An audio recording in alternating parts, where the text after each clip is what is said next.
Designing a Caterham 7 is a petrolhead's dream, isn't it?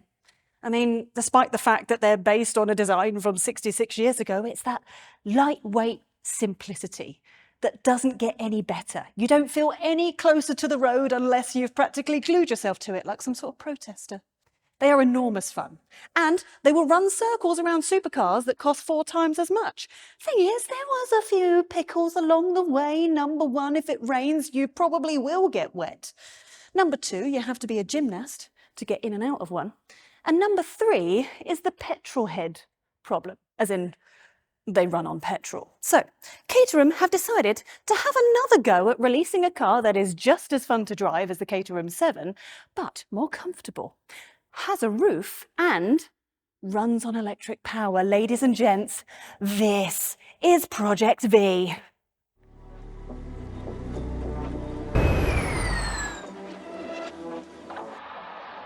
Okay, so perks of days like today means you get access to some really cool people. So I managed to nab a few minutes with Bob Lashley, who is the big boss man of Caterham. So first up, let's talk about the design. There are still some really nice nods to the 7 within this car, because I'm sure that if anyone's watching from the front right now, you can see that right from the front you kind of have that nod to the 7, that kind of grille face that we're so used to seeing on the Caterham 7 is really nicely integrated into this, which I think is a nice design. Then you've kind of built out over the top of the wheels, right? Yeah, so Anthony Jannarelly's our chief designer. Anthony was part of a group of 6 different companies and individuals who pitched for designing this car. So they each did some mood boards, what's the essence of Caterham, and we narrowed it down to a short list, a shorter list, and then eventually chose Anthony. Anthony's got a 7 in his real life, and he understands Caterham inside out, and has a passion for Caterham, and he genuinely understands and has brought that into this car. When we first saw his images, he just literally put 2 or 3 lines of a 7 onto a piece of paper and morphed it into this. So as you pointed out, Nicola, that the nose is very much the 7-esque.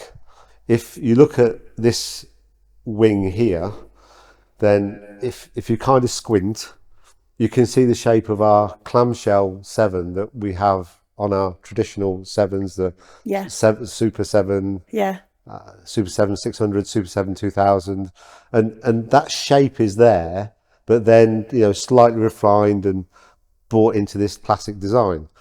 If you look at the side door, you can see this shape, which is the same triangular trapezoidal shape of the doors that are on a 7.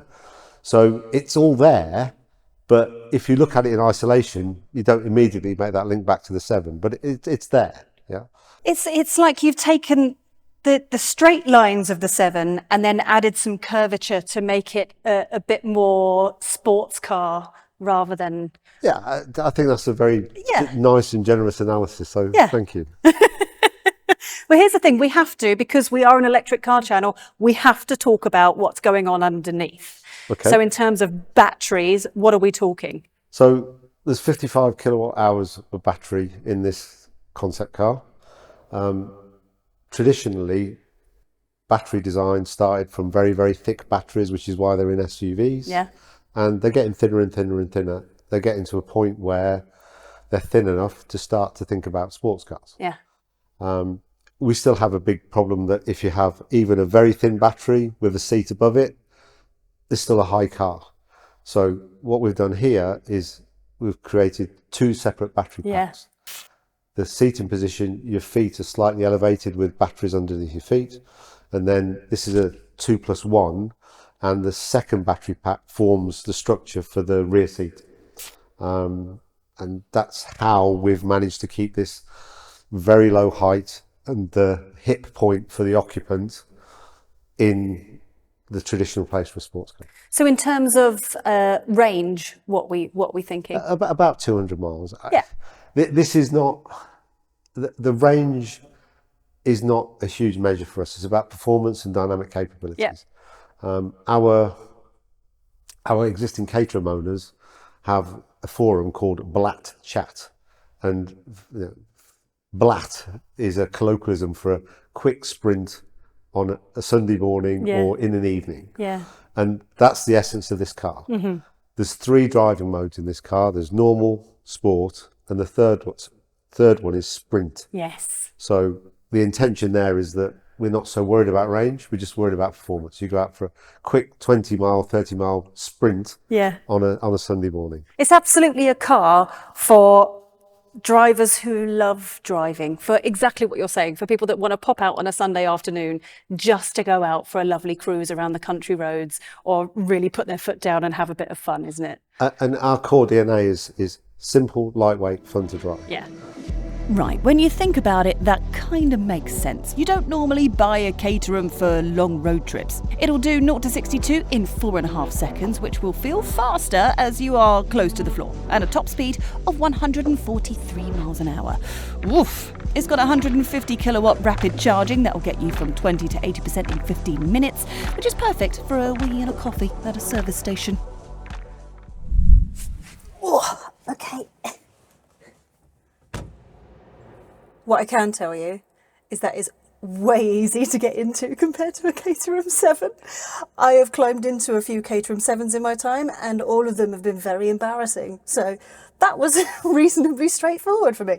Do you know what Bob was talking about earlier? Having the split battery. So they've got a battery at the front and a battery at the back. So there's nothing actually underneath your bum, which means that the driving position is very Caterham. The steering wheel feels very Caterham. Your legs feel like they're kind of stretched out in front of you for that full Caterham 7 experience. But also, these are all sort of digital screens, but they feel and look rustic, like how they should be, like that design that's been going on for years at Caterham that's worked so beautifully well has stayed here. I mean, we've got switches, that's how you change drive modes, that's how you can change your regen braking, that's how you deal with the fans, you can put the windows up and down. I mean, we love twiddly knobs and buttons at Electrifying, so this is an absolute win-win. Now, this is a concept car, so on the real one, this will open up and there'll be a bit of storage inside here for your smartphone. But the quality of everything in here, the materials are all really, really nice. I have to say, a massive thank you to Bob and the Caterham team for allowing us to come here and have a good look through this thing. Because as soon as I saw pictures, I knew I fell in love with it.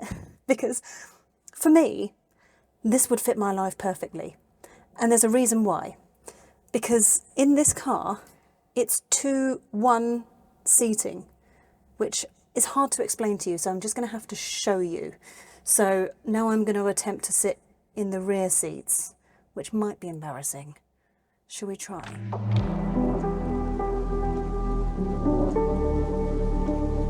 Right, stay with me.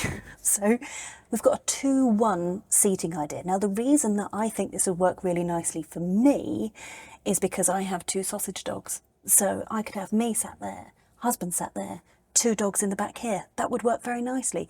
Or if you have tiny children, it might be all right. Because I know I've got a high bun. I can't sit back in this thing whatsoever. But it's not designed for that, is it? It's designed for just 2 people in the front, and then if you want something small in the back, then you're kind of onto a winner. Look, this car has absolutely turned my head. What I also find fascinating is the weight of it, right? So it's 1,190 kilograms, which is half the weight of a Porsche Taycan. Still very heavy for a Caterham, but to put this into perspective, if you had this and then you put a Caterham 7 on top of it, it's still lighter than an MG Cyberster. How have they done that? That's really clever, isn't it? I mean, they're planning on releasing this at the end of 2025, and they're saying that the price will be just under £80,000 to start with. So I'm going to start saving, like now.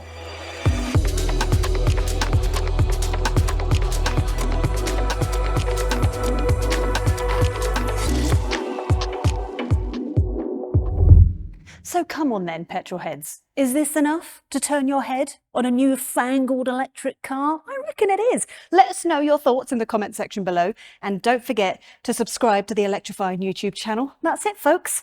Project V.